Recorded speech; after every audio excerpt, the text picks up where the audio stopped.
Don't worry, guys. It's just an optical illusion. Watch. You thought I was balancing this mug on my head. Magic! What is up, everybody? So, first things first, you guys don't know how proud I am, but I'm also disappointed because the lighting cannot show it off in its full, glorious beauty. Look. Let me tilt you down a little. Okay, no.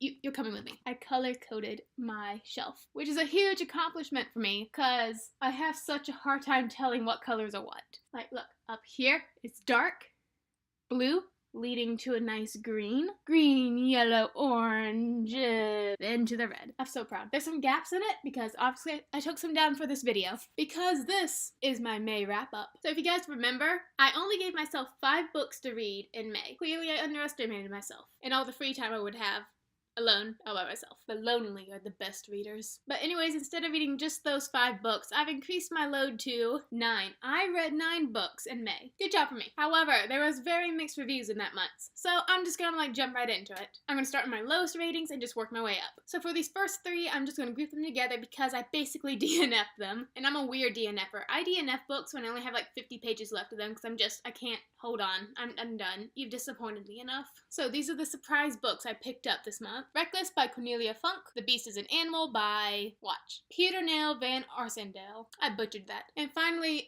I'm so disappointed I didn't like this book. The Near Witch by V.E. Schwab, an author I have high hopes for. So let's start with the worst. The Beast is also an animal. Why do I keep saying that? The Beast is an animal. I DNF'd this book halfway through. 140 pages in. I was like, nope, done. Peace out, yo. So our plot. Our protagonist is a girl named Alice. She lives in a village. Oh, but the village? Oh, all the adults are dead. Because they ticked off the witches, the soul eaters, who lived in the forest surrounding their village. All the kids are relocated to this really strict religious village, whose name I shall not name because I can't remember it and I frankly don't care enough to flip through. Now, our protagonist, Alice, when she was 7, she saw the soul eaters that killed all the adults in her village. And so in this new village she and all the other kids are relocated to, they treat her as even more of an outcast, since they sort of suspect she had some doings with the evil monsters. So the reason I DNF'd this book was because, nothing was happening. So the little back of the book goes, Alice was 7 the first time she saw the Soul Eaters. At 15, Alice knows too much about both the lure and danger of the Soul Eaters. So the real plot-moving stuff apparently happens when she's 15. The starting event happens when she's 7, but to up the 140 pages, she is still 7 years old. You can't do that much adventure when you're 7, unless you're in the ocean at the end of the lane. So for about half the book, we're just stuck following a 7-year-old be led around this village. She works the village, she works the farm, she watches the gate that the villagers make her do so that she'll be able to stay there. She wanders around the forest. Yeah, basically you're just watching someone wander around for a while. My favorite character was the Beast, who's sort of like the devil in this book. But he was fun. He was there super short. I don't know if he pops back up again because I didn't read it. But it was utterly boring, and our protagonist was not protagonist. Since she is such a loner, she doesn't talk to anyone. And because she doesn't talk to anyone, it's not like we know her. Like, we don't hear her talk. She barely thinks to herself. She just wanders around and does the motions. So yeah, that contributed to it too. Next up on what I didn't like, Reckless. I have a whole review coming up just for this book, so I'm not going to say much, except I made it to the end, but I was so done with it, I skimmed the last 20 pages, so I don't know what happened in depth. But again, watch the real review. It's gonna be a doozy. And I'm so mad I didn't like this book. It's another witch book, so I'm guessing I just don't like witches. Why did I just do that to my hair? Time out. Where's my hairbrush? I'm not your makeup artist, Casey. I don't care. Just fix it. This book takes place in the town of Near, hence why it might be called The Near Witch. Our protagonist is Lexi, a girl who has an endless fascination with witches and everything that's happening outside of the village. Now, in Near, there are 3 rules you must live by. The Near Witch is only an old story told to frighten children. The wind calls at night. You must not listen. The wind is lonely and always looks for company. And number 3, there are no strangers in the town of Near. All of that crumbles one day when a stranger does pop up in the form of a strange grayish boy who sort of wavers on the outlines like he's a mirage. By the way, he's my favorite character. The wind is restless, kids start going missing, and it's up to our protagonist Lexi and this gray little boy to go find out where did all the children go and most importantly how to save them. So, okay, it's no mystery and it's not a spoiler to say the Near Witch stole the children.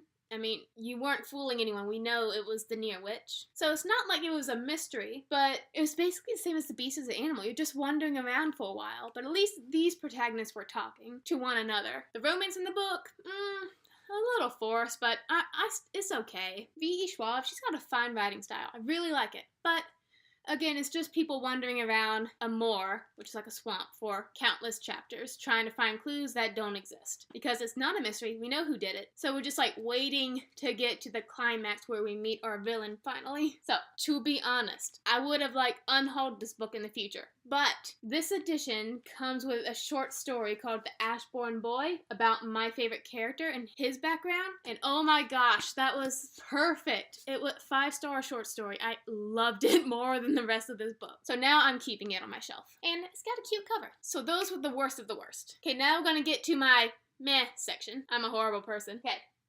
I have an entire rant video on that. Go watch it. Sum it up. Natasha's boring, irritating. I hate her. I wouldn't want to be her friend. She's a know-it-all. She's not likable. Daniel's fine. I really like the drama with his family, but everything else, no. It's insta-lovey. Natasha sucks. I don't like it. Okay, a little bit higher on the list. The Ocean at the End of the Lane. Trippy! I'm gonna have to reread this book in the future. It's never going to be satisfying because you're never gonna know all the answers, but it's still addicting. So I still love this book. A guy comes home to a funeral in his hometown, hasn't been there in a while. He goes back to this familiar duck pond. He begins to remember all these things from his childhood and how like the death of an opal miner in his home, how his death started this awful chain of events. The gloominess and the greed of people just inviting this what do I call her? I'm gonna call her a demon spirit monster thing. Flea, you'll get it. This thing comes into the community and just tries to wreak havoc and ruin this poor little boy's life. Give it a read, but don't expect to come out of it satisfied. You can never be satisfied. I can't sing. I don't know why I can't. I don't know why I keep singing in these videos, because it's fun. And what I said about the ocean at the end of the lane being trippy, if you guys haven't watched my readers react, here are just some clips of me being confused while reading this book. Oh, poor kid. Dude, your childhood sucks. Dude, what? Creepy chick. They're weird. And I have no idea what's happening. Manta wolf? I don't know whether to laugh or cry. Why was that cat planted in a cornfield? What does she mean she already knows about contraception? Is she active? The door. Did they just cut the fabric of reality? Wait, what? Wait, is that it? Egg and Rose? Woo! I'm letting him stop, y'all. Woo! Okay, I don't have it with me, but I also read Eleanor and Park. I love this book. Going through it, I was like, oh, 4 stars. Oh, no, 4.5. Oh, 5. I'm loving it. I like a good contemporary where you got likable characters. I'm fine just following you guys through your lives. However, just like with thrillers, the ending of a contemporary can make or break the book to me. I did not like the ending of Eleanor and Park, so that bumped it down to like a 3.5. Eleanor and Park. So you got these 2 outsiders, man, and they just want love. They're not really getting it at home. Young love. They both bond over their love of music, and it's just a cute love story set in the 80s. So yeah, I would recommend go read that. And tell me what you guys thought about the ending. Okay, I want to talk about it, so spoiler section right here. Leave. Okay, I didn't like that Eleanor's family or anyone apparently didn't call the cops on her stepfather. I don't like that Eleanor and Park didn't like write to each other afterwards. Like, why are you guys punishing yourselves? Like, keep in contact, you weirdos. This isn't romantic, it's just stupid. Okay, spoiler section over. Next book. And finally, my top 3 reads of the month. Love and First Sight, The Fork, the Witch, and the Worm, and The Outsiders. Oh, those were so good. I think I'm gonna give the #1 spot to The Outsiders. Then, yeah, second, third. So, The Fork and Witch and the Worm is the companion to my favorite book series. How could I not like it? And oh my gosh, people. Like, I'm getting close. Y'all, we got a whole short story from Tornak's point of view. You know who Tornak is. Yeah. Spoilers. Gosh, I hate them. Okay, so this book is made up of 3 short stories. One featuring this girl from another village and Tornak. The second one being from the view of our funny little witch, Angela. Like, you get a little snippet of her backstory, and I think she's like a parallel dimensional being. Read it, man. It's cool. I can't wait for book 5. Oh, and the last story is an Urgle legend. That one was my least favorite, but it was still good. Just some nice folklore. So yes, go read this if you read the rest of the Inheritance series. My one complaint is that Tornak, so It's set like 2 years after the end of the last book. That's some time for someone to grow, but Tornak seemed a little different than he was in the other series. He seemed happier, and I don't like that. I like him moody. I'm an awful person. I just need book 5. I noticed a trend that sometimes in short stories, the characters never seem like they were in the main series. Have you guys ever read something like that? Because like when I read Stars Above, Cress was like boss. She wasn't taking anything from anyone, not like she was in the series. And I'm like, where did this character development come from?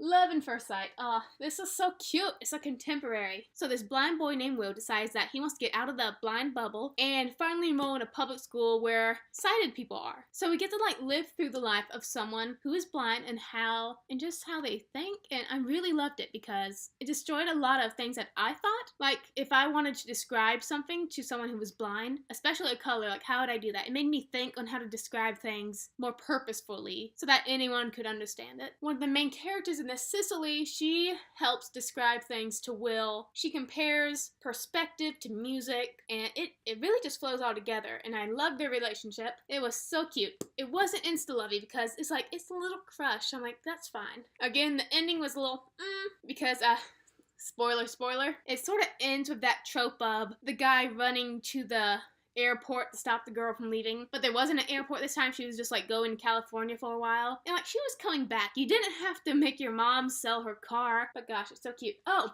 and he's going to get a surgery so he'll be able to see for the first time. So he gets to learn what colors are, and it's so fascinating. Like, this book was recommended by Murphy Napier, one of my favorite booktubers, and she just described with like endless fascination how she loved just this boy trying to figure out what this yellow, curvy, blurry thing was in front of him. But then when he would reach out and touch it, he'd know, oh, that's a banana. And just like the scenes where he's learning Skittle colors, I haven't had Skittles in a long time, but it made me crave them so much.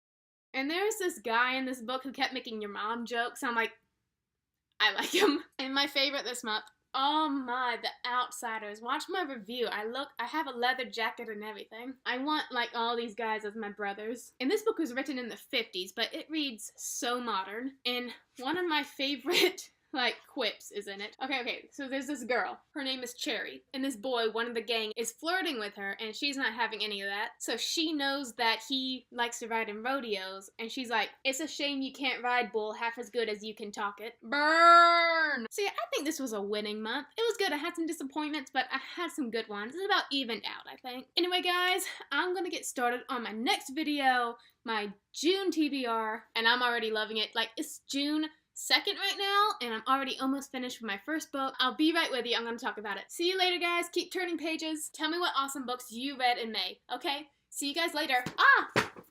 Outsiders! The Fork, the Witch, and the Worm! I didn't mean to drop you. I'm sorry.